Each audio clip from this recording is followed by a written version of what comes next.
So she was working at Costco, and I believe the first time I remember seeing her, she had on this very yellow, bright outfit. And I had gone through the checkout, and so she was the cashier, so I get to be the one to say that she was checking me out first. I think you'd already done that. So, but the notable time when we actually really met, she was at the security on the way out the door where you hand them your receipt. And I handed her my receipt, and she looked at me and said, "Root beer?" questioningly. And so I thought she was asking where the root beer was on my cart. And so I had it underneath on the bottom part, and so I pointed underneath and pointed it out to her, and she said, "No, what is root beer?" And so I did the smoothest thing possible. I just stared at her and thought to myself, who in the world does not know what root beer is? And after staring at each other for a few seconds, she said, I mean, can you get drunk off it? And I said, "Oh, no, it's a sugary carbonated beverage." And so she said, "Oh, okay." And so I went out to my car and sat down, packed up my car, sat down, and thought to myself a second, maybe I should get a root beer and my business card and just go hand it to her. And just had one of those kind of, prayerful thoughts that you ever occasionally have. And it came into my mind, "Alex, you're 26 years old and what you've done so far hasn't worked yet."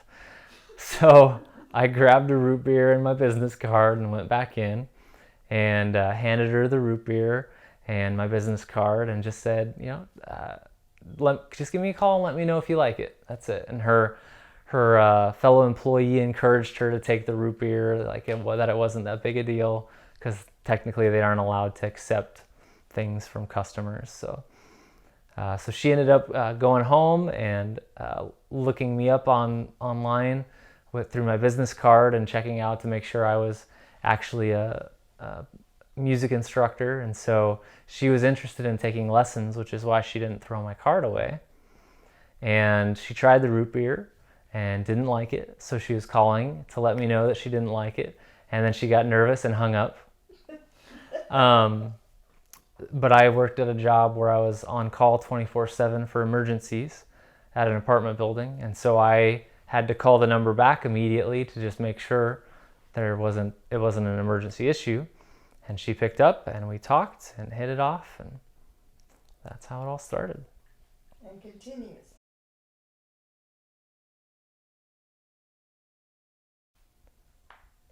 I think my biggest accomplishment has been my relationships. So first and foremost with my wife, the development of that relationship and the time and effort that it's taken to develop the trust and the love and all that goes into a relationship, and then also with friends and family. Um, there's so often times that we make it through the end of a hard time or a difficult time, and we get to look back at that and then hold each other's hands and say, you know what, we made it through that hard time, how much easier is the next one going to be? And having those relationships that grow stronger over time, I don't know what greater accomplishment there could be, really.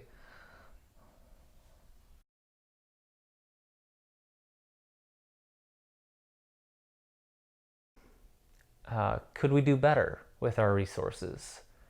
Are we focusing on the right thing?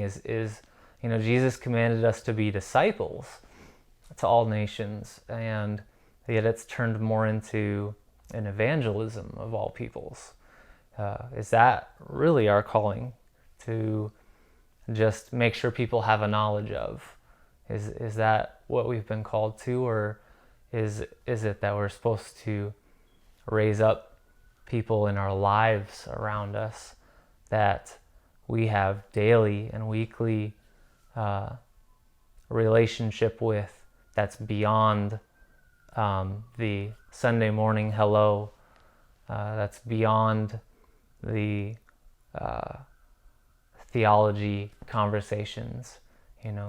We spend a lot of money and time for people to go to college to get Bible degrees, and yet we spend less money and time loving on our neighbor, like the reality of really who our neighbor is, and that has me concerned.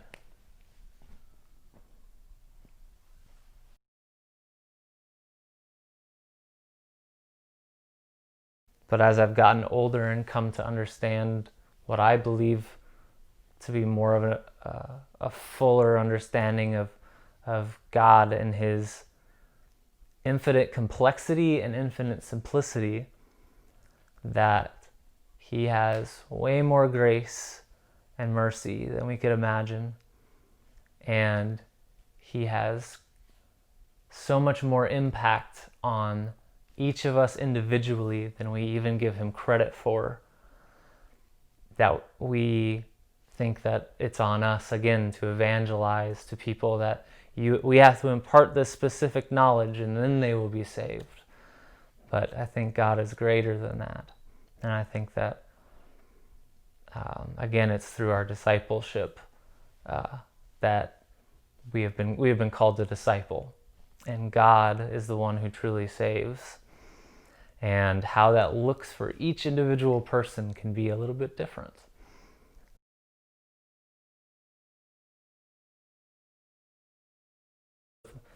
My wife, there's many goals and dreams that we've left unaccomplished with each other at this point. And, some of those would be Maganda World, the charity that we started. Some of those are helping her sisters finish school. Some of those are helping her family just to be in a financially stable position, or a position where they have the ability to turn and help others.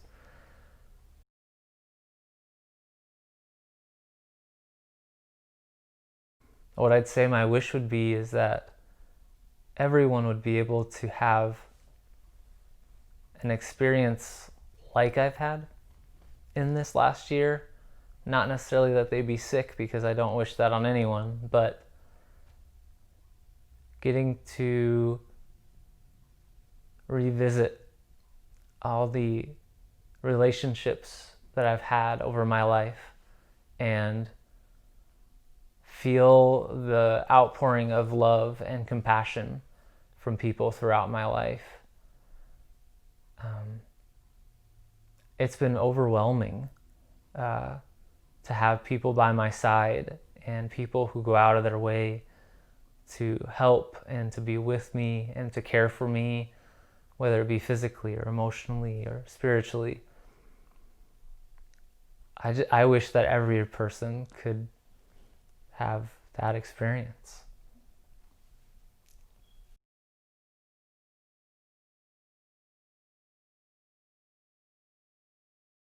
I just don't want to miss out on the time. That's my only thing that I'm sad about, is I feel like I'll miss.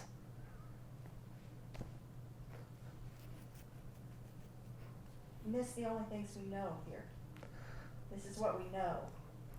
Well, creating more memories and experiences. Because those are the things I cherish.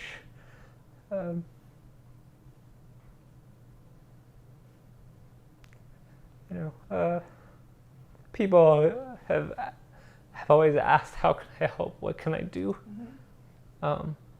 Some people ask, what can I give? And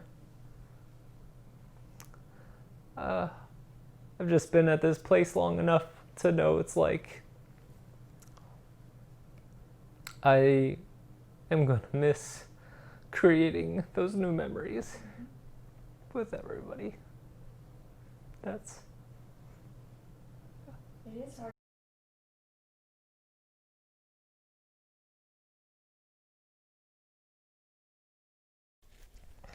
I just want to make sure everybody knows how much I love you.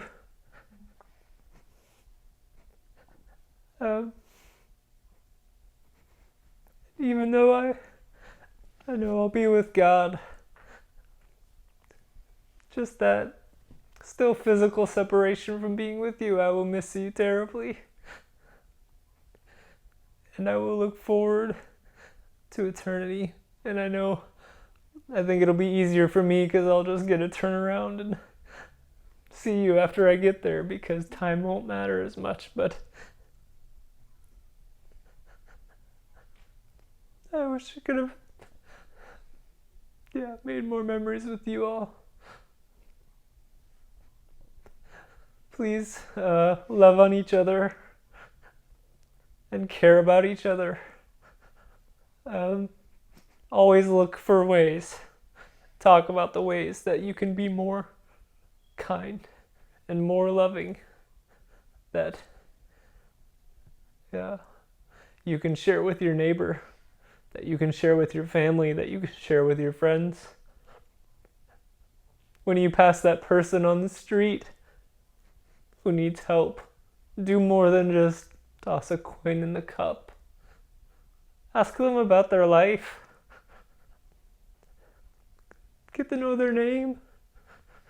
Challenge yourself to dig deeper than what you think you should. Jesus said, if someone asks you to walk a mile, one mile with them, walk another. Do that.